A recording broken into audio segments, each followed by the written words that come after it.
নমস্কার দর্শক, আমি কৃষ্ণকান্ত সিনহা জানিয়ে আবার আপনাদের সবাইকে স্বাগত জানাই। ইম্পর্টেন্ট গুরুত্বপূর্ণ কয়েকটা খবর নিয়ে আসার সঙ্গে থাকবেন ভিডিওটা দেখার সঙ্গে সঙ্গে চট্ট লাইক কমেন্ট করে রাখবেন যাতে সবার কাছে গুরুত্বপূর্ণ খবরটা পৌঁছে যায়। দর্শক কয়েকটা ব্রেকিং খবর নিয়ে আসলাম, সঙ্গে থাকবেন, আপনারা লাস্ট অব্দি দেখবেন। প্রথম হচ্ছে আমাদের মুখ্যমন্ত্রী আত্মনির্ভর প্রকল্প নিয়ে আসামের মাননীয় মুখ্যমন্ত্রী ডক্টর হিমন্ত বিশ্ব শর্মা মহোদয়ের একটা বিশেষ ঘোষণা, যে মুখ্যমন্ত্রী আত্মনির্ভর প্রকল্পের অধীনে বেকার যারা যুবক যুবতী আছেন, শিক্ষিত যারা বেকার যুবক যুবতী আছেন, ওনাদেরকে 2 লক্ষ থেকে 5 লক্ষ টাকা সরকারের তরফ থেকে দেওয়া হয়। তার মধ্যে সাবসিডি হচ্ছে আপনাদের 50%, এবং সেটার জন্য অনলাইনে আবেদনের প্রক্রিয়া একটা তো শেষ হয়ে গেছে। তো দ্বিতীয় পর্যায়ের প্রক্রিয়া কখন শুরু হবে অনেকে জানতে চান। তো মুখ্যমন্ত্রী বলে দিয়েছেন, মোট পঞ্জীয়ন হয়েছেন, যারা পঞ্জীয়ন করেছেন এইবার 1,54,000 বেকার যুবক যুবতী, ওনারা 1 জানুয়ারি থেকে এই যে পোর্টাল, যেটা CM-3 পোর্টাল, সেই CM-3 পোর্টালের মাধ্যমে ওনারা আবেদন করতে পারবেন সেই মুখ্যমন্ত্রী আত্মনির্ভর প্রকল্পের অধীনে যে লোন, সেই লোনের জন্য। তো তাদের জন্য হচ্ছে সুখবর, এটা আপনারা এই খবরটা ওনাদেরকে পাঠিয়ে দেবে। তাছাড়া সরকারি যারা কর্মচারী যারা মিউচুয়াল ট্রান্সফার করতে চান, ধরে নিন মিউচুয়াল ট্রান্সফারের যে পোর্টালটা, সেই পোর্টালটা আসাম সরকার খুলে দেবে সরকারি যারা চাকরিয়ান আছে ওনাদের জন্য। 1 জানুয়ারি থেকে 28 ফেব্রুয়ারি পর্যন্ত সেই পোর্টালটা খুলে দেওয়া হবে। সেখানে যে ট্রান্সফার হতে চায়, কোন জায়গাতে যেতে চায়, সেটার জন্য ওনাদেরকে ডিটেলস তথ্য সেখানে ভরতে লাগবে। তারপরে কম্পিউটার কি করবে, সেখানে ধরে নিন কোনো এক ব্যক্তি শিলচর থেকে আপনাদের গুয়াহাটি যেতে চায়, তো কম্পিউটার দেখবে কি গুয়াহাটি থেকে কেউ শিলচর আসতে চায় নাকি, এবং তার মধ্যে একটা কম্পিউটার সেটার করে শাফলিং করে তার একটা লিস্ট প্রকাশিত করবে বলে মুখ্যমন্ত্রী সেটা জানিয়ে দিয়েছেন। দর্শক, তো সেটার আবেদনের প্রক্রিয়া 1 জানুয়ারি থেকে খোলা হবে। আপনারা যারা মিউচুয়াল ট্রান্সফার হতে চান আপনারা আবেদন করতে পারবেন। কাউকে খুঁজতে লাগবে না যে আমি গুয়াহাটিতে যেতে চাই, কি গুয়াহাটিতে কাউকে খুঁজতে লাগবে, এরকম খোঁজার দরকার নেই। আপনারা শুধু অ্যাপ্লাই করবেন এবং কম্পিউটার তার কাজ করবে। সেটা বলে দেওয়া হয়েছে যে নির্দিষ্ট যে বিভাগে যে পে স্কেল, সেই পে স্কেলের অধীনে যারা আছেন ওনাদের মধ্যেই সেই মিউচুয়াল ট্রান্সফারটা হবে বলে মুখ্যমন্ত্রী সেটা জানিয়ে দিয়েছেন। দর্শক, সরকারি কর্মচারী যারা আছেন ওনারা এবং ওনাদের পরিবারের জন্য আসাম সরকারের একটা বিশেষ স্কিম, সেই স্কিমটা আপনারা নিশ্চয়ই জানিয়ে দেবেন।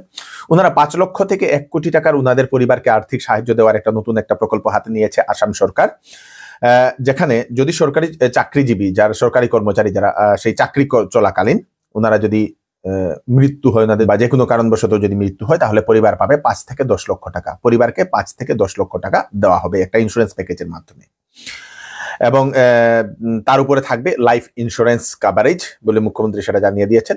যদি সেই সরকারি চাকরিজীবী যা সরকারি কর্মচারী দুর্ঘটনা হয়ে মৃত্যু হয়, তাহলে পরিবারকে দেওয়া হবে 1 কোটি টাকা। দর্শকবৃন্দ, এবং দুর্ঘটনাতে যদি সেই সরকারি যে কর্মচারী কোনো কারণবশত দুর্ভাগ্যবশত দুর্ঘটনাতে যদি ফিজিক্যালি সম্পূর্ণভাবে সেই হ্যান্ডিক্যাপড হয়, তাহলে 70 লক্ষ টাকা পরিবারকে বা সেই ব্যক্তিকে দেওয়া হবে বলে মুখ্যমন্ত্রী সেটা সেই আসাম সরকার সেটা ঘোষণা করে দিয়েছে।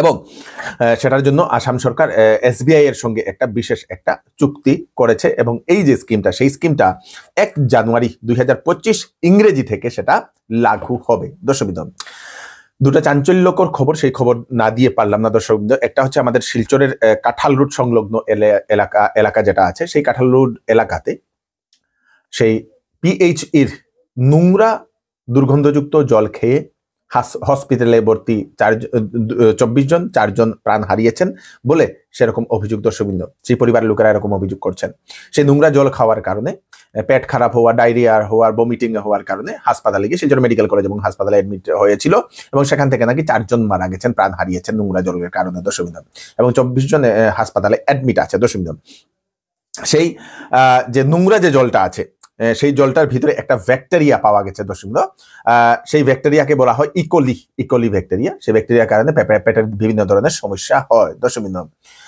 তো PHEর যদি জল শুধু এটাতে না, অন্যান্য বিভিন্ন জায়গাতে দুর্গন্ধযুক্ত জল আসে, অনেকবার কমপ্লেইন করার পরেও কোনো ধরনের হয় না। দর্শকবৃন্দ, তো সেটার ব্যাপারেও খেয়াল রাখা দরকার PHE বা মিউনিসিপালিটিকে, যে কোন জায়গাতে দুর্গন্ধ জল আসছে কিনা, তার জন্য একটা কমপ্লেইন নাম্বার দিয়ে দেওয়া ভালো, যে আপনাদের এদিকে কোন এরিয়াতে কিরকম জল আসছে সেটার একটা রিভিউ নেওয়া খুব দরকার PHEর। কারণ এই জলের কারণে অনেক মানুষের অসুখ বিসুখ ঘটনা তো আপনারা শুনে নিলেন।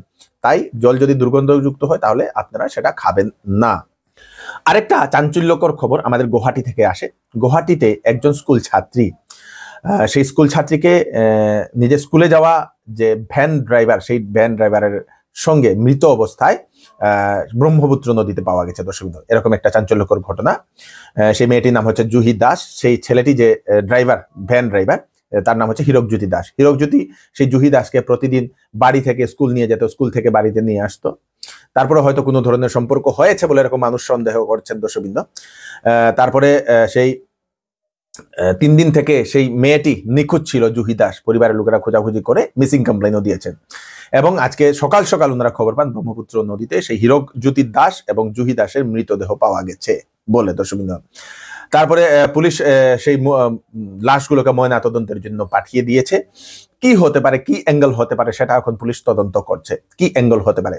সিসিটিভি ফুটেজ যে সময় বের করা হয় জুহি দাসের পাশের বা সেই গলির, সে সময় দেখা যাচ্ছে যে 3টা নাগাদ, 2-3 দিন আগে 3টা নাগাদ, রাত্রিবেলা, ভোরবেলা 3টা নাগাদ সেই জুহি দাসকে যে হীরকজ্যোতি দাস বাড়ি থেকে নিয়ে গিয়েছে। দর্শকবৃন্দ, তাতে অনেক ধরনের প্রশ্ন মানুষের মনে জেগে উঠেছে, পুলিশের মনে জেগে উঠেছে, সিবিআই কেও ডাকা হয়েছে।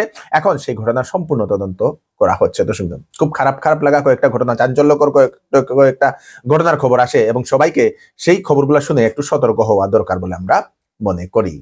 শিলচরের ফাটক বাজারে চৌধুরী টেক্সটাইল নিয়ে এলো বিবাহ এবং শীতের বাম্পার কালেকশন। 8,999 টাকার কেনাকাটাতে পাবেন bat cover with pillow cover. 14,999 টাকার কেনাকাটা করলে পাবেন সেলো কোম্পানির ডিনার সেট। 19,999 টাকার কেনাকাটা করলে পাবেন আপনারা ট্রলি ব্যাগ গিফট। 10 দিনের ভিতরে বিক্রিত মাল ভালো না পেলে ফেরত দিতে পারবেন। তাই তাড়াতাড়ি দেরি না করে চলে আসুন চৌধুরী টেক্সটাইল, ফাটক বাজার, গলি নম্বর 2, শিলচর। ওয়েডিং সিজন উপলক্ষে শ্যামসুন্দর জুয়েলার্স আপনাদের জন্য নিয়ে এলো HUID সার্টিফাইড হলমার্ক গহনার নিত্য নতুন কালেকশন এবং সঙ্গে পাচ্ছেন সোনার গহনার মজুরির উপর 40% ছাড় এবং ডায়মন্ডের উপর 15% ছাড়। এছাড়াও এখানে পাবেন পুরাতন সোনার বিনিময়ে নতুন গয়না নেওয়ার সুযোগ। তাড়াতাড়ি চলে আসুন Shyamsundar jewellers, central road, Silchar. এটা নিখোঁজ সংবাদ। একজন হচ্ছে এম আলী লস্কর, উত্তর কৃষ্ণপুর, শিলচরে তার বাড়ি। বেঙ্গালুরু যাওয়ার পথে রাস্তা থেকেই মিসিং হয়েছেন এবং 25 ডিসেম্বরে সেই ব্যক্তি মিসিং হয়েছেন। যদি সেই ব্যক্তিকে কোথাও দেখতে পান, ওনাদের পরিবারের দেওয়ার নম্বর, সেই নম্বর স্ক্রিনে আমি দিয়ে দেবো, সেই নম্বরে আপনারা ফোন করে নিশ্চয়ই জানিয়ে দেবেন। দর্শকবৃন্দ, শিলচরের আসাম ইউনিভার্সিটির বাইরে আবার পাওয়া গেছে একটি অজগর। 3-4 দিন আগে সেখান থেকে প্রায় 100 কেজির একটা অজগরকে উদ্ধার করা হয়েছিল। আবার সেখানে প্রায় 12 থেকে 15 ফুট লম্বা একটি অজগরকে আজকে উদ্ধার করা হয়েছে বলে সেটা আমরা খবর পেলাম। দর্শকবৃন্দ, তো সেখানে কোথা থেকে এই অজগরগুলো বেরিয়ে আসছে, এখন স্থানীয় মানুষের মনে একটা প্রশ্ন, কোথা থেকে সেই অজগরগুলো এরকম বাইরে বেরিয়ে আসছে, সেটা এখন মানুষের মনে প্রশ্ন জাগছে। দর্শকবৃন্দ, শিলচরের রাঙ্গিরখাড়ির যে নেতাজি হায়ার সেকেন্ডারি স্কুল, সেই স্কুলের শিক্ষক শিক্ষিকার সংখ্যা কম, ছাত্রছাত্রীর সংখ্যা বেশি। এইচএস এর কোনো স্থায়ী শিক্ষক না থাকার কারণে ছাত্রছাত্রীদের পড়াশোনাতে অসুবিধার সম্মুখীন হচ্ছেন বলে সেখানে যারা শিক্ষক শিক্ষিকারা ওনারা সেটা জানিয়েছেন। তাছাড়া জানা গেছে সেখানে আগামী 2 বছরে আরো 3 জন শিক্ষক ওনারা রিটায়ার্ড হবেন এবং রিটায়ার্ড যদি হয়ে যায় তাহলে শিক্ষকের সংখ্যা সেখানে আরো কমে যাবে এবং এরকম শিক্ষক যদি কমতে থাকে সেই শিক্ষকের অভাবে সেখানে ছাত্রছাত্রীদের পড়াশোনাতে অনেক এফেক্ট পড়ে বলে সেখানে সেই শিক্ষক শিক্ষিকারা সেটা জানিয়েছেন এবং সরকারের কাছে ওনারা আবেদন করেছেন যে যেহেতু এটা হায়ার সেকেন্ডারি স্কুল হয়েছে, 2021 ইংরেজি থেকে আপগ্রেড করা হয়েছে, তো সেখানে সেরকম শিক্ষক শিক্ষিকার নিযুক্তি সেখানে দেওয়ার জন্য সেই স্কুলের শিক্ষক শিক্ষিকারা বা যে প্রিন্সিপাল উনি সেটা সরকারের কাছে রিকোয়েস্ট করেছেন। দর্শকবৃন্দ, হাইলাকান্দির কালীনগরে লরি এবং একটি অল্টোর মুখোমুখি সংঘর্ষে প্রাণ গেল একজন যুবকের। নাম হচ্ছে রূপম রায়, 23 বছর বয়স, কাটলিছড়া তার বাড়ি। সেই যুবককে আশঙ্কাজনক অবস্থায় সেই নিয়ে যাওয়া হয়েছে হাসপাতালে গিয়ে ডাক্তাররা সেটা মৃত বলে ঘোষণা করে দেয়। সেই অ্যাল্টো গাড়িটা সম্পূর্ণ ট্রাকের ধাক্কাতে দুমড়ে মুচড়ে গেছে, দেশবৃন্দ, একদম দুমড়ে মুচড়ে গেছে এবং 3 জন গুরুতরভাবে আহত হয়েছেন সেই দুর্ঘটনাতে। সেই 3 জন হচ্ছেন বিশ্বজিৎ, রিকি ও নিরঞ্জন দে। ঘন কুয়াশার কারণে সেই দুর্ঘটনাটি ঘটেছে বলে সেটা জানা গেছে। দর্শকবৃন্দ, তো মারুতি কোম্পানিকে আরো নিজের গাড়িগুলোকে আরেকটু স্ট্রং করা দরকার বলে আমরা মনে করি, যেহেতু সামনের দিকটা খুব জরুরি, বেশিরভাগই সামনের দিক থেকেই দুর্ঘটনা হয়, তো সামনের দিকটাকে একটু স্ট্রং করা দরকার বলে আমরা মনে করি। দর্শকবৃন্দ, কাছাড় জেলার ধলাই সমষ্টির আইরংমারাতে মাটির টিপারের ধাক্কার কারণে প্রাণ গেল একজন শ্রমিকের।